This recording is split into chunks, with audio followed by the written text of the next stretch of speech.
Как вы думаете, кто попал во все тайминги новостей по сериалу Фейт? Конечно же, Настя.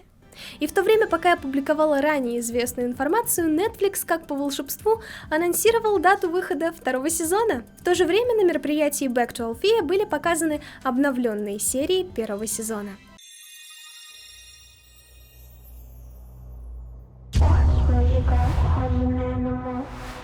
Новости из мира Винкс. Всем привет, Настюшка на связи и добро пожаловать на мой канал. И начать данное видео я бы хотела с обсуждения обновленных кадров первого сезона мультфильма, которые были показаны на эксклюзивном показе в честь 18-летия мультфильма Винкс в Гифонии. Подробнее об этом мероприятии я говорила в этом ролике, поэтому если вам вдруг стало интересно, будьте готовы к тому, что информация в данном видео на данный момент является не совсем достоверной. А все это потому, что я, как и многие поклонники мультфильма, повелась на красивую картинку и тем самым обнадежила не только себя и свои ожидания, но и часть своих зрителей. Простите. Но это еще полбеды, потому что кадры, которые мы обсуждали в том самом видео, являются простой частью рекламы и к обновленным сериям первого сезона не имеют никакого отношения. Ну, разве что кадр с Блум использовали в качестве приветственного постера, но не более. Ну а теперь расскажу вам поподробнее о мероприятии Back to Alfea. В честь 18-летия мультфильма Винкс было организовано мероприятие, посвященное первому сезону мультфильма и 2004 году. Именно тогда мир увидел волшебниц на экранах телевизоров. Особенным событием данного праздника был показ 4 серий первого сезона в обновленной графике. И как бы мне не хотелось с уверенностью порадовать вас качественным ремастером, поклонники получили это. К сожалению или к счастью, никакой значительной работы над мультфильмом не было. Именно поэтому фанаты на эксклюзивном показе пересмотрели первые 3 и почему-то 9-ю серию, превращенные в небольшой фильм с не особо качественным апскейлом. Простыми словами, с картинкой повышенного качества, растянутой до размеров 4К. Ну, наверное. По крайней мере, на скринах и судя по сторис людей, посетивших это мероприятие, очень сложно заметить недочеты и ошибки. И складывается впечатление, что всем показали обычные серии первого сезона. Того, о чем я говорила в своем предыдущем видео, просто не было. Как оказалось, изображение Блум было создано исключительно для рекламы и нескольких постеров на самом празднике. Именно в этой позе Блум встречала всех на вечеринке, а под ней красовалась надпись. В 2004 году ты был перед телевизором и смотрел каждый эпизод клуба Винкс. В волшебном измерении не осталось от тебя секретов с тех пор, как Алфея распахнула перед тобой свои двери. Ты не упустил ни одной детали. Фарагонда бы гордилась тобой. Экспонаты, посвященные мультфильму, были расположены на мероприятии, а во время самой вечеринки можно было и вовсе купить себе алкогольный напиток. Как вам пламя дракона, цветочный вихрь, солнечный луч? Вот они, современные феи Винкс. И я ничего не имею против алкогольных напитков, напротив, идея с тематическими закусками мне очень понравилась, но мне, как поклоннику мультфильма, было бы интереснее попробовать что-то типа рыбы, полезные для кожи и для волос, математические рулеты и лимонные уравнения. И, конечно же, я понимаю, что все эти блюда связаны с более поздними сезонами, но звучит это достаточно вкусно. В целом, из историй, опубликованных в таинственной социальной сети, можно сделать вывод, что праздник всем понравился. Было спето много песен, было сделано множество фотографий и тех же скринов, которые после публиковали абсолютно везде. И что самое интересное, так это то, что приглашенным вручили сумки с подарками из официального интернет-магазина Винкс. Приглашенные блогеры даже начали делиться своими впечатлениями в коротеньких видео, где распаковывали данный подарок и радовались тому, что получили. Причем у каждого блогера, я заметила, была совершенно разная футболка. Это очень здорово. С другой стороны, мне стало как-то грустно, потому что у нас таких масштабных мероприятий особо и не проводят. И как-то пару лет назад я была на чем-то подобном, или нет. В общем, это было мероприятие, которое проходило в Москве в Центральном детском мире совместно с телеканалом Gully Girl. И оно было, конечно, акцентировано на более молодую аудиторию, поэтому здесь, наверное, сравнивать не стоит. Да и к тому же, у нас есть замечательные дни волшебства, которые проводят фанаты мультфильма. И знаете, чем фанатская сходка отличается в таком случае от официальной? Это теплая и дружеская атмосфера. И знаете, когда я смотрела видеоролики с вечеринки, мне стало как-то немножко не по себе, потому что это выглядит для меня очень непривычно. И все же наши фанатские сходки, на мой взгляд, намного интереснее. Кстати, 13 августа состоится еще одна, поэтому всех приглашаю. Надеюсь, что и я смогу туда поехать. В конечном итоге ничего особенного на мероприятии Back to Alfea нам не показали. И у меня тут возникло несколько вопросов. Будут ли опубликованы эти новые серии на официальном YouTube-канале Winx, и будут ли они отличаться от фанатского ремастера, который уже существует в сети, и который мы можем посмотреть без всяких эксклюзивных показов. Для тех, кто не в теме, я внизу оставлю несколько ссылочек на ремастер первого сезона, и вы сможете посмотреть и оценить, понять, что это такое. Ну а теперь не буду затягивать, и мы плавно переходим к новостям по сериалу Fate The Winx Saga. Наконец-то. После того, как я опубликовала одно из последних видео, Netflix внезапно зашевелились и анонсировали дату выхода второго сезона. Сказать, что я была недовольна, это ничего не сказать. На какое-то мгновение я даже хотела все бросить и просто лечь спать, но начался такой поток информации, что уснуть было просто невозможно. В любом случае, спасибо Netflix за интересный ролик и пару новеньких фактов о сериале. Синопсис ко второму сезону звучит таким образом. Школа снова работает под воинственным руководством бывшей директрисы Алфеи Розалинды, с исчезновением сожженных, исчезновением Фары Даулинг и заключением Сильвы в тюрьму за государственную измену. Прошлогодняя Алфея выросла с новой магией, новыми романами и новыми лицами. Но когда феи начинают пропадать по ночам, Блум и ее друзья обнаруживают опасную угрозу, скрывающуюся в тени, которую им придется остановить прежде, чем она посеет хаос во всем потустороннем мире.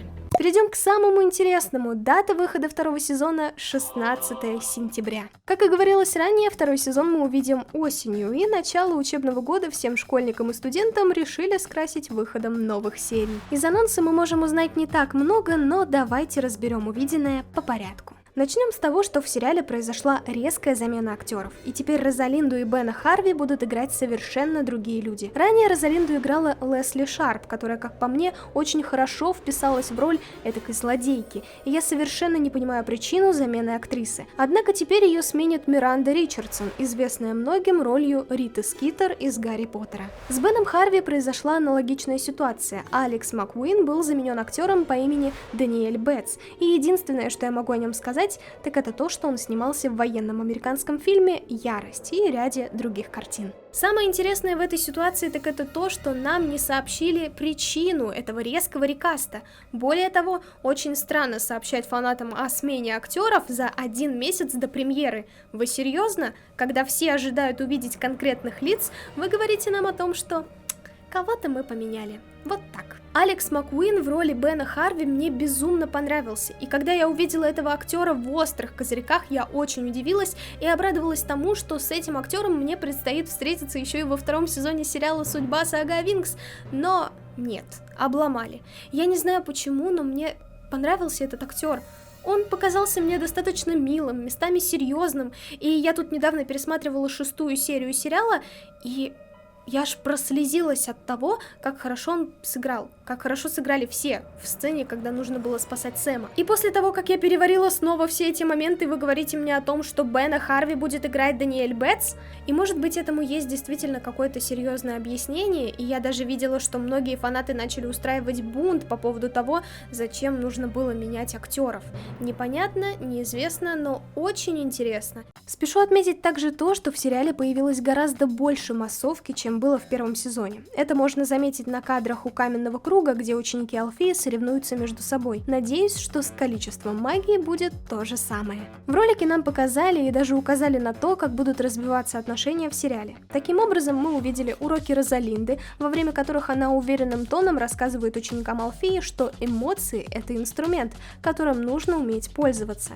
И уже здесь можно заметить, что подход Розалинды во многом отличается от Фары. Первая слишком уверена в себе, и, как мне кажется, это сыграет феям на руку и станет одним из ключиков получения крыльев. И несмотря на слова Фары о том, что феи отказались от них, я думаю, что причиной исчезновения крыльев стал страх и нежелание наслаждаться своей магией во время ее использования. И именно тогда, когда Блум полностью погрузилась в свою стихию, слилась с ней воедино, она получила крылья. Как раз об этом говорила Розалинда в 6-й серии первого сезона, да и сама Блум демонстрировала это неоднократно. Выпускники Алфеи будут заниматься вместе с новичками и вступать с ними в магический спарринг. И меня это очень порадовало, поскольку с момента выхода первого ролика с Флорой нам везде демонстрируют магию. Надеюсь, что во втором сезоне ее будет действительно много, потому что в первом нам ее ой как не хватало. Как я уже упомянула, в сериале появится Флора, которая станет членом клуба Винкс. Об этом можно с легкостью догадаться, глядя на официальный постер с главными героинями. Приятным дополнением стало также то, что Флора в сериале будет частенько использовать розовые цветы, что волей-неволей навевает мысль о персонаже из мультфильма. К слову, сама Паулина Чавес сказала о том, что очень рада тому, что фанаты смогут увидеть магию новой феи природы. I'm excited for fans to see her magic. Во втором сезоне нас будут ждать романтические связи между Блум и Скаем. Еще задолго до анонса второго сезона в интернете ходил слух о том, что некоторые моменты из первого сезона были вырезаны, и по некоторой информации они могли быть связаны с Блум и Скаем. И знаете, даже если эта информация была правдивой, я рада, что этих моментов нас лишили, потому что, как-то слишком быстро развиваются отношения Блум и Ская. Вам так не кажется? Красивого поцелуя в конце первого сезона нам будет достаточно. Спасибо, но больше мне пока не надо.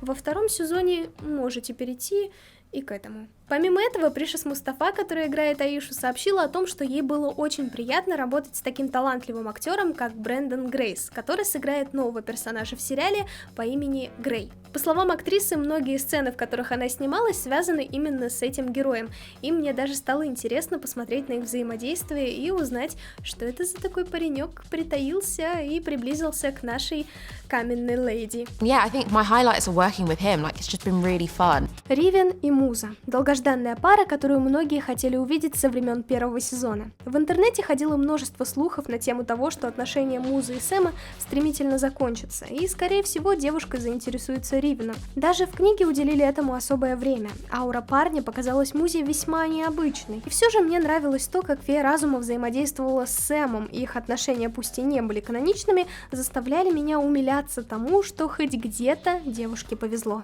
Благодаря тому, что в сериале появится новый персонаж Себастьян, наши главные герои отправятся в поселение неподалеку от Алфеи, и называется эта деревушка Блэкбридж. По некоторой информации есть вероятность того, что Себастьян будет работать в магазинчике предметов из первого мира, то бишь из нашего. И мне стало интересно, зачем это таким могут отправиться главные герои магического мира в магазин для людей, из мира людей. Короче, вы поняли. Как мы можем заметить, картинка в сериале значительно изменилась. Привычные нам из первого сезона темные цвета стали гораздо ярче и приятнее глазу.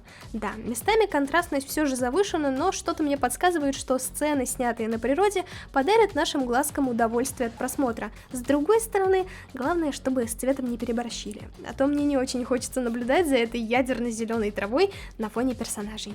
Образы персонажей, новые костюмы, прически и отношение к канону. Изменения коснулись в первую очередь Стеллы. Ее длинные волосы превратились в каре. Выглядит, на мой взгляд, очень красиво. Девушке идут короткие волосы, и в фильмах, где Ханна принимала участие, она была замечена именно с такой прической. И учитывая то, что с момента первого сезона прошел учебный год, неудивительно, что после расставания со Скаем девушка решила немножечко изменить свой образ. Помимо этого, мне стало очень любопытно видеть актрису на тросах, которые обычно используют во время съемки боевых сцен или, как в случае с Блум, превращение. Наряд девушки напомнил мне платье из спин-оффа мира Винкс, и я хочу отметить, что голубой очень идет Хане. Муза. Первое, что бросилось мне в глаза, это красный костюм и небольшие пучки на голове девушки. К слову, на многих кадрах можно заметить убранные волосы Элиши, которые отдаленно напоминают хвостики первосезонной Музы. Много вариантов причесок, но суть одна. Если ранее мы могли заметить прическу, напоминающую стиль девушки из третьего сезона, то теперь создатели решили немножечко откатить время назад и заняться первоначальными вариантами. Красный костюм непременно напоминает базовое превращение Музы, и уже за это я могу сказать создателям спасибо, ведь появилось хоть что-то напоминающее мне фею музыки из мультфильма. С другой стороны, красный не сделали основным цветом героини, поскольку в других сценах фигурируют все те же фиолетовые и розовые оттенки. Флора. Об образе Паулины Чавес было много мнений, связанных с ее прической и стилем в одежде. В большинстве поклонники указывали на однотонный цвет волос актрисы, который не был заменен или дополнен отдельными светлыми прядями. Но мне показалось, что Паулине сделали мелирование. Серьезно, на этих кадрах я вижу небольшие светлые пряди и очень надеюсь на то, что это не освещение так играет с ее кудряшками. Хочу также отметить то, что прическа Флоры в некоторых моментах очень напоминает мне прическу из Энчантикса или Беливикса Флоры из мультфильма. И как мне кажется, именно такие детали дополняют образ персонажа и делают его более узнаваемым. А вы что думаете? Напишите внизу в комментариях. Блум. С последней серии первого сезона фея Драконьего Пламени стала намного увереннее в себе и вызвалась сражаться с выпускником Алфеи Марко у Каменного Круга. Ее волосы стали насыщеннее, а в гардеробе появились вещи синего и голубого оттенков. И мне даже показалось, что стилисты поработали над градиентом волос актрисы, что в какой-то степени напоминает мне Пламя. И все-таки курточку они выбрали необычную. Аиша. Костюмы феи воды из первого сезона понравились мне больше, однако я не буду судить все образы феи по одному минутному видео. К тому же я заметила отсылку на персонажа мультфильма. Передняя прядь украшена бусинкой серебряного цвета, а остальные волосы убраны назад. Я заметила в ее образе также кулон, который красуется на шее девушки из образа в образ. И интересно, это подарок Грея или просто любимый аксессуар самой Аиши? И если судить работу костюмера по минутному ролику, то мне кажется, что особо-то ничего и не поменялось. Есть, конечно, некоторые плюсы, которые я уже отметила, но все же я не вижу тех винкс, которыми они были, например, в том же первом сезоне. Все-таки одежда из первого сезона мне почему-то понравилась больше, по крайней мере у Стеллы и у Аиши точно. В любом случае будем ждать выхода самого сериала, чтобы достойно оценить все те костюмы, которые подобрали для наших героев. Новые злодеи. Уже давно в интернете мелькала информация о появлении кусачих, и до последнего они ассоциировались у меня с монстрами из мира природы. Однако теперь я начала сомневаться. В ролике Элиот Солт, актриса Терры, сказала о том, что во втором сезоне появятся кровавые ведьмы, жители Астердела, а также неизвестные мне скребки. Из синопсиса нам также стало известно, что ученики Алфеи будут пропадать по ночам, и со временем главные герои начнут решать эту проблему, которая таится в тени, поскольку она может посеять хаос во всем потустороннем мире. И у меня вопрос: кто эти скребки? Одержимые люди или монстры, одержимые людьми? Неужели начнется война, которая заставит феи-специалистов сражаться за что-то очень важное? Надеюсь, что мы об этом скоро узнаем. Большое спасибо за просмотр данного видео. Обязательно делитесь своим мнением внизу в комментариях. Мне будет очень интересно узнать, что вы думаете. А также не забудьте поддержать мой ролик лайком, а канал подпиской, ведь это очень мотивирует на создание новых видео. Я всем желаю удачи и пока. С вами была я, Элумика. Пока-пока!